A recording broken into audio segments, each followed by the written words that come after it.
How are you all doing? Good. Yeah? Anything fun over the weekend?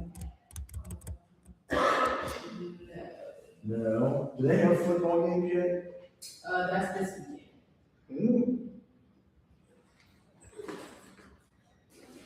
They make you pay to get in? Not the students. That's good. They usually have student tickets, which is free for us. That's good. It's probably covering your tuition. Next week, kids.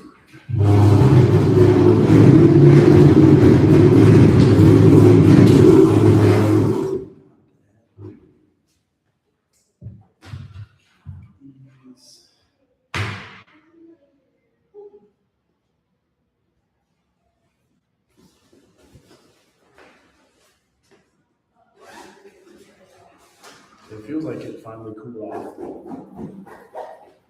It's still hot, but in the morning it's cool.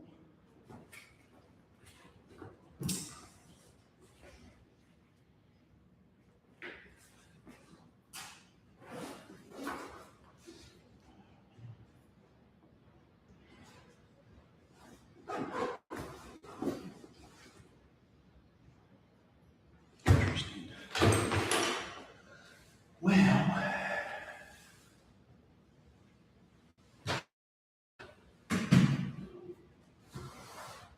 I wonder how long these batteries last. Probably not long. Low power, that's how you do it. Yeah.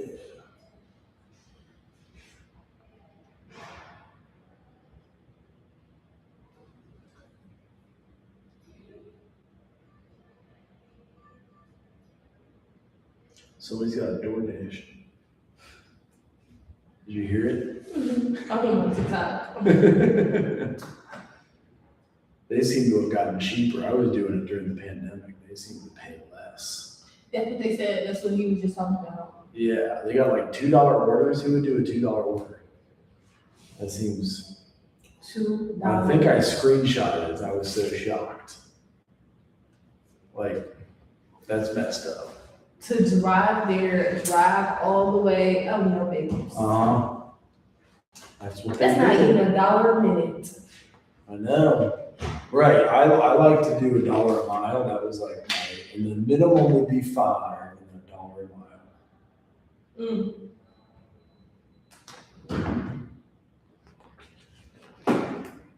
Now I usually run this. It's kind of an introduction for group leadership. We made it at University of Cincinnati. I'll play this since I'm also running on YouTube. Let me see if the audio works on it. Hello, class, and welcome to our lecture on group leadership as part of group skills in substance abuse counseling.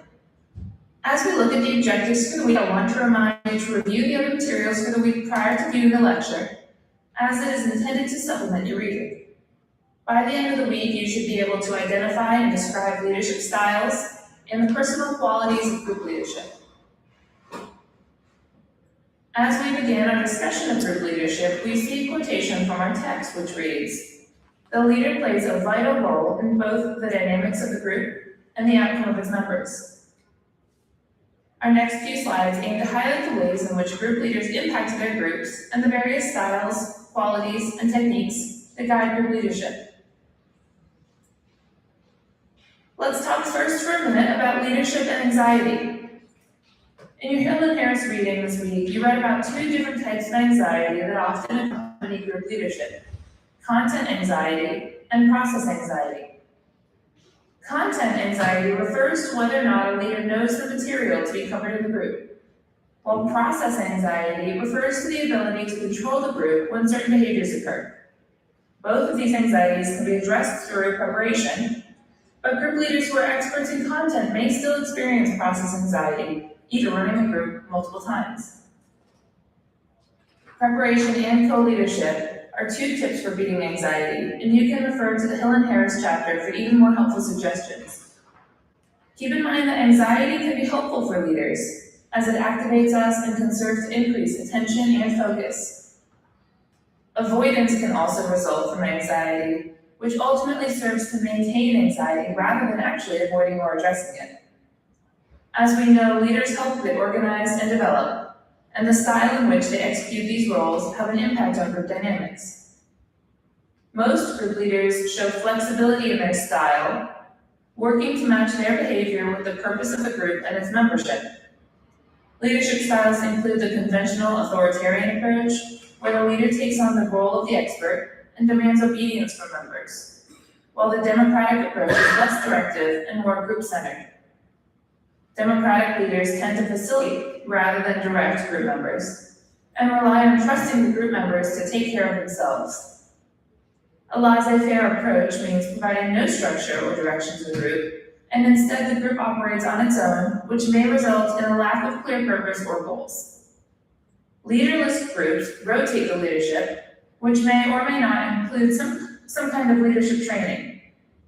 This style can be constructive, but it can also be destructive to groups, and not an appropriate model when members are experiencing moderate to severe disturbances. Regardless of style, leaders must promote sharing among members within the group, and are wise to consider the type of group and its purpose. A task or psychoeducational group needs leaders who can direct and keep the group focused on the topic or job at hand, while counseling groups may require more support and caring, as well as structure and sometimes confidence.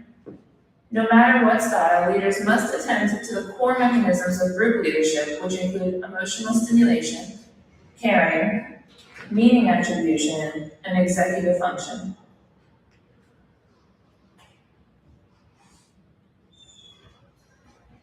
So one of the focuses this week is to talk about leadership, and we're going to do that by thinking about two components, traits and skills. Traits are who I am as a leader, those things that we bring as part of our own individual approach. And the skills are the what I do. And those are things that may come naturally to us, but typically we've learned them, we may model them. The skills approach more has to do with the behaviors and the actions. Let's look at them each individually. Here you see some traits that group leaders display. Group leaders are courageous. They're willing to model. Group leaders are very present and genuine. Group leaders are caring and believe in the group process. Group leaders remain open and are non-defensive. They're culturally aware and empathic. Group leaders are powerful and possess stamina. Group leaders are committed to self-care and increasing self-awareness. Group leaders possess a sense of humor, are inventive, and are dedicated. The trait approach to leadership is not supported by the literature or the research, but this trait approach can help the leader and the group work more effectively together as they strive to achieve goals.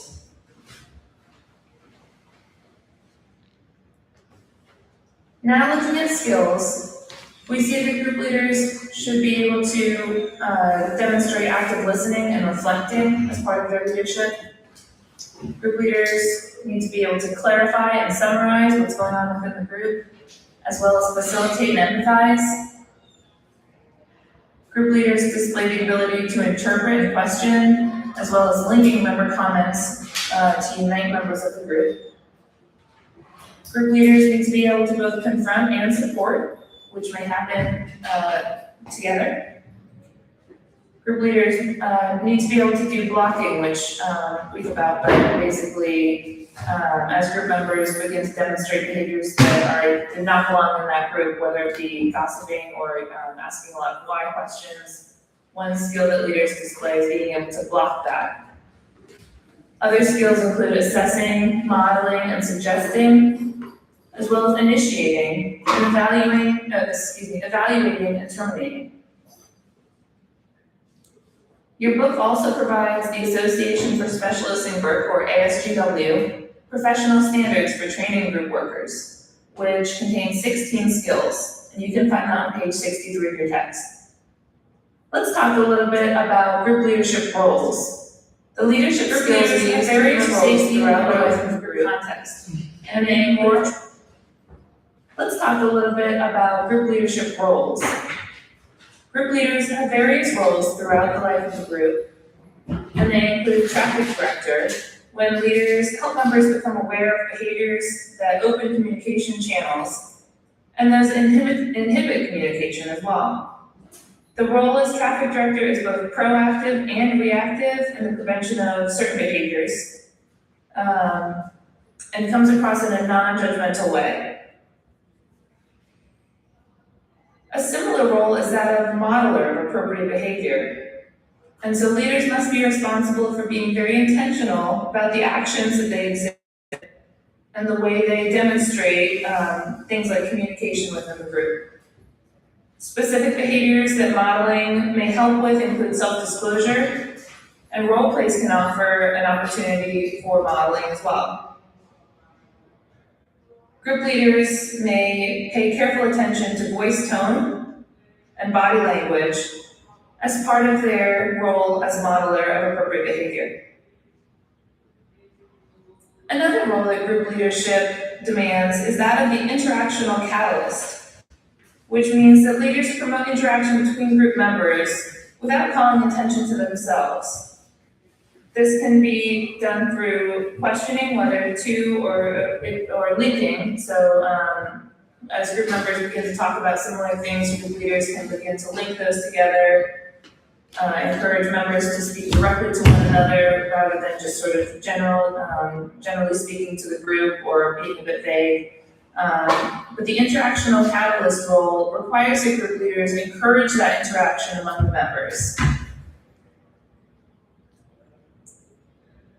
The final group leadership role here is of communication facilitator, where group leaders reflect the content and the feeling of members and teach them, again, almost modeling here, for other members to be able to use this as well, to be able to reflect the content and the feeling. Group leaders may note when someone is conveying that they're feeling depressed, or offering some of what they're seeing in tone or body language, that they're not smiling, or that they sort of lack energy in their communication. This helps members focus on the expression of the words and then also the emotion behind the words. And again, hopefully group members are picking up on this and then they're able to develop this as well. Each of these roles can be found in your book on page 68 and 69. The next piece to talk about here is leaders and their role in group conflict. There are 5 specific techniques outlined in your text for managing conflict in the group, as proposed by Simpson and elaborated on by Kromansky. When group conflict occurs, leaders may select from various options for managing that conflict, which include withdrawal from that conflict, where leaders step back, almost sort of push a pause button, and take some time to gather more information before diving in or addressing that conflict. It allows leaders to consult and use resolution strategies later. And one disadvantage of this is that conflict may escalate in the time when the leader has withdrawn and is gathering more information. So there is the potential that by not acting immediately, the conflict could escalate. Another option is suppressing the conflict, which basically involves playing it down and is effective when the conflict that's occurring is relatively minor. Keeps emotions under control, and one disadvantage of this is that it doesn't necessarily resolve the conflict, and it allows feelings to potentially continue without being addressed, and they may come back up later if they are strong enough. Additionally, leaders who suppress conflict, decide to use suppression here, may be perceived as weak or not wanting to address it, or not able to address it, by basically suppressing or minimizing it. Another option is integrating conflicting ideas to form new solutions. So basically, in this scenario, group will try to get everybody to re-examine the situation. And then the idea here is to develop new alternatives, think about different ways to be talking about the issue, to be addressing the issue. Mediation is one piece here where basically a third party comes in to take in all the information and then help think of a new decision, a new resolution here. One disadvantage of the integrative approach is that it can take a lot of time, and it requires that the conflicting members are able to set aside their differences, and that implies willingness, which may not always be present. Working out a compromise is another approach, another strategy here. And in this method, basically members are encouraged to each give up a little bit in developing a win-win situation where you can, instead of one party out fully as the winner and one party coming out fully as the loser, each decides to give up a little bit so that everybody can feel good about the decision that is made or the eventual action that takes place. One disadvantage here is that that in sort of deciding what to give up and what to keep and deciding on what that most important thing is, the potential for one side or the other to inflate their wants, and to sort of basically to ask for too much and not want to give up anything. There's a potential for that when you're asking somebody to compromise. Finally, perhaps the most difficult strategy is using power to resolve the conflict as the group leader. And basically what this requires is that group leaders use their position power, their personality, to basically encourage members or persuade members really to select a course of action. And this can be very difficult, and you need to pay very close attention to the leadership approach that you're using, because for instance, in a laissez-faire approach, or certainly in a leaderless approach, this would not be congruent with the way you're approaching your group work.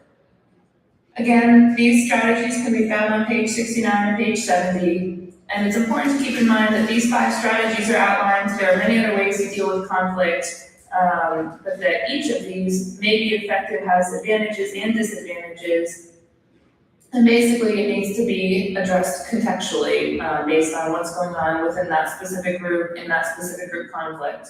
And leaders must select what approach is going to have the highest potential for success in that moment.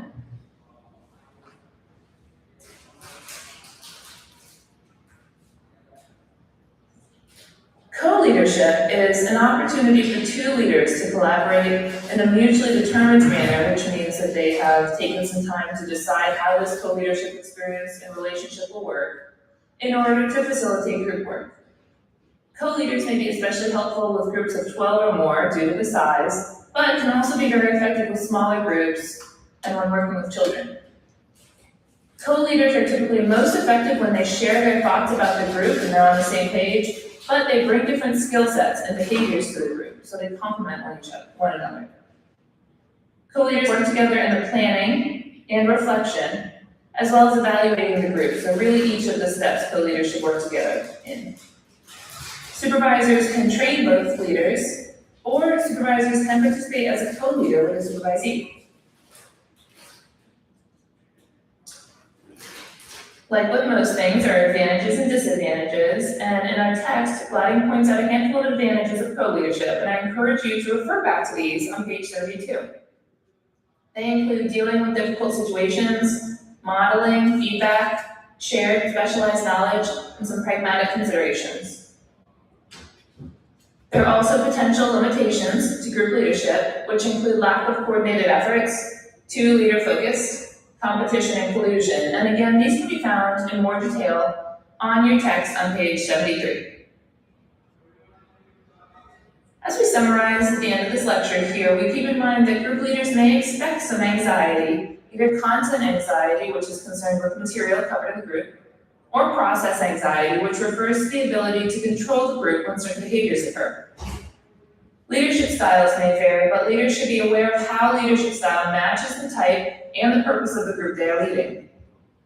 Traits and skills also play a role in leadership, with traits describing the who I am as a leader, and skills describing the what I do aspect of leadership. There are 4 distinct group leader roles, and then also 5 strategies for managing conflict that we've explored. And each of those are going to depend on where the group is and the group leader being able to meet group needs at that moment. Finally, co-leadership provides leaders with the opportunity to collaborate and train by sharing the leadership role. Co-leadership requires considerable preparation and is not without limitations. The advantages are also significant when executed effectively. This concludes our week 3 lecture on group leadership. Thank you. Okay, so subtitles, that's fun. So leading a group, I know that's a whole bunch of stuff they use to write a book, and you got a quick summary of it. But the leadership and anxiety is a real deal. I don't know about you guys, but the last thing I wanted to do was get up in front of a group of people and be in charge of something, including teaching. Like when I first started teaching, that was like the last thing I wanted to do. I did like that I was teaching about social work and I'd practiced for so many years. Like that helps because it's something you've done. How many of you guys are doing honors projects? Okay. Did you already, I thought of an idea. And you can do your own, but I have all the material for this. It's making a horticulture therapy group, like a PowerPoint up. And I can send you all the material. We just have to put it together. If you want to do that. Do you guys come up with your own a lot of times, or how does it work? What do they do with honor stuff? No, you just speak it on. So it helps to have an idea from the teacher sometimes. Yeah, if you give us an idea, then like we can stop. But like most of the time, I just. Mm-hmm. I usually don't have an idea. I just go off of like me talking to the professional, we just figure it out. Mm-hmm. Yeah. So we had a few horticulture therapy groups run this summer, and I'm pretty sure I have all of the sessions, which is helpful to me because, oh yeah, there it is. So that was one. I wonder if she used AI to make them. But like putting these together into, if one of you want to do a PowerPoint, and one of you want to do like actually lead your group as that, try to lead, you get to debate over who gets to do what. Is that your email? Yeah.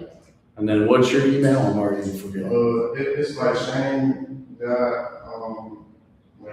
Shane Maxey.cu@centralstate.edu. Is that it? Yeah. Okay. So there is those. Let's see if I can copy you guys to that. Make it easy. So yeah, leading the group. One thing we did this summer was doing the horticulture therapy groups. Let me see if I can find a few others.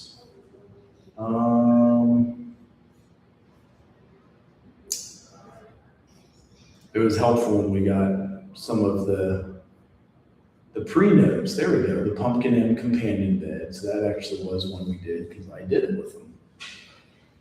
And started pumpkins for the fall, so hopefully they'll be big enough. That was only a month ago. So, and then yes, the focus practice with Rosemary, that was another one. So those are 3 groups. I know some of you said you have led stuff in the summertime, like camps. Have you done a camp? Yeah, I've always said kids. You got to spank the bad kids. I think you get arrested if you do that if you're not the parent. But I think if you're the parent, you're allowed to spank them still. I just don't think. How do they handle bad kids if they're bad in the group? So we'll just send them to like the camp. The person in charge. Yeah. Right. And Okay. then if they can't do nothing, then they just call their parent and they go home. Mine pulled the fire alarm last week. I don't remember if you guys were here in class when I said that. So he's demoted to half days in kindergarten. He has to do half days, which kind of stinks. Like literally put the fire alarm on? Yeah, he's a 5-year-old. And he pulled the damn fire alarm. Anybody else had a kid pull a fire alarm on them? Ever seen that happen? I don't even know where we have them around here. But I guess like they're at the age where they're curious. All right, the other thing, I'm gonna have to show off YouTube. Show this. Who here has seen Remember the Titans? Yes. This is